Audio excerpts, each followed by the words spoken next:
All right, America, let's talk Daca. You might have heard the term thrown around in the news or in political debates, but what exactly is it? Sounds like a new fitness craze, right? Maybe a new workout routine to get you in shape for the summer? Sadly, no. Daca stands for Deferred Action for Childhood Arrivals. It's a policy that affects the lives of many young immigrants in the United States. Think of it as a temporary shield against deportation for certain young immigrants. It's like an umbrella in a storm, offering some protection but not a permanent solution. These aren't your average tourists who overstayed their visas, folks. These are individuals who were brought to the U.S. as children, often without any say in the matter. We're talking about folks brought here as kids. They didn't make the choice to come here, their parents did, seeking a better life. They grew up here, went to school here, probably think McDonald's is fancy dining. America is their home. They know the Pledge of Allegiance, they celebrate the 4th of July, and they cheer for their favorite American sports teams. To qualify, they had to jump through more hoops than a circus poodle. They had to prove they were in school, or had graduated, or were honorably discharged veterans, clean record, school attendance, no funny business. They had to show they were contributing members of society, not causing trouble. Basically, proof they're the kind of people you'd want as neighbors, the kind who mow their lawns, help you carry groceries, and wave hello in the morning. But here's the kicker: Daca is temporary, renewable, and doesn't offer a path to citizenship.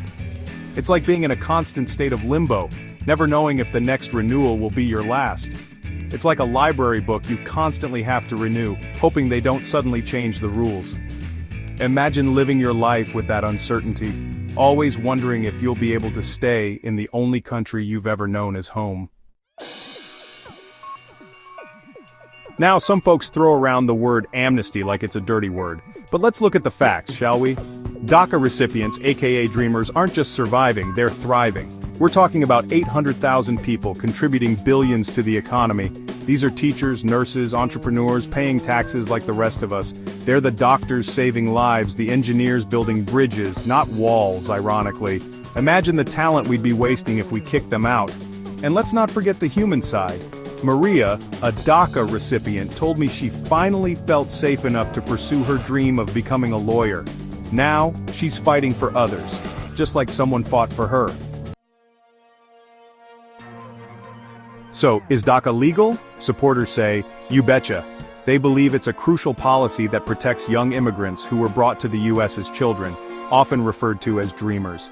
These individuals have grown up in America, attended school here, and are contributing to society in various ways. They argue it falls under the president's power to set immigration enforcement priorities. This means the president can decide which immigration laws to enforce strictly and which to be more lenient on, based on the resources available and the current needs of the country. It's like choosing which dishes to wash first when your sink's overflowing. You have to prioritize the most critical tasks to manage the situation effectively. You tackle the urgent ones, not the decorative plate your aunt gave you that you secretly hate. This analogy helps illustrate how the president might prioritize deporting criminals over law-abiding young people who are contributing positively to society. They also say it's about basic fairness. Dreamers were brought to the U.S. through no fault of their own and have built their lives here. You can't punish kids for the actions of their parents. These young people deserve a chance to live without the constant fear of deportation. It's like blaming a goldfish for not speaking French. It's unreasonable and unfair to hold them accountable for circumstances beyond their control. It's not their fault, and it's cruel to expect it.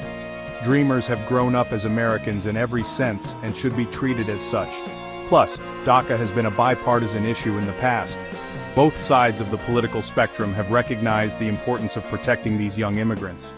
Even Republican heartthrob George W. Bush supported a path to legal status for Dreamers.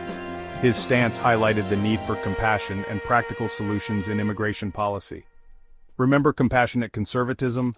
Good times. This approach emphasized empathy and understanding, values that are crucial in the ongoing debate over Daca and immigration reform. Now, Daca's critics, they're not exactly throwing confetti. In fact, they're quite vocal about their disapproval. They argue that President Obama overstepped his authority, bypassing Congress to implement a policy that should have gone through the legislative process. To them, creating Daca without Congress is like trying to make a sandwich with only bread and wishful thinking. It just doesn't hold up. They claim it encourages more undocumented immigration, suggesting that it acts as a magnet for people to cross the border illegally. It's like offering free pizza will lead to a line around the block. They believe DACA is an open invitation. But studies have shown that's not true. Research indicates that DACA has not led to a significant increase in undocumented immigration. People aren't risking their lives for a shot at a work permit. The journey is perilous and fraught with danger. They're fleeing danger, seeking a better life. Many are escaping violence, persecution, and extreme poverty. Some even call it amnesty again, a term that stirs up a lot of emotions and political debate, because apparently that's the scariest word in their vocabulary. The idea of amnesty is often used to evoke fear and opposition. But remember, DACA is temporary and doesn't guarantee a path to citizenship. It's a stopgap measure, not a permanent solution. It's more like a temporary visa than a golden ticket. It provides temporary relief but leaves many uncertainties for the future.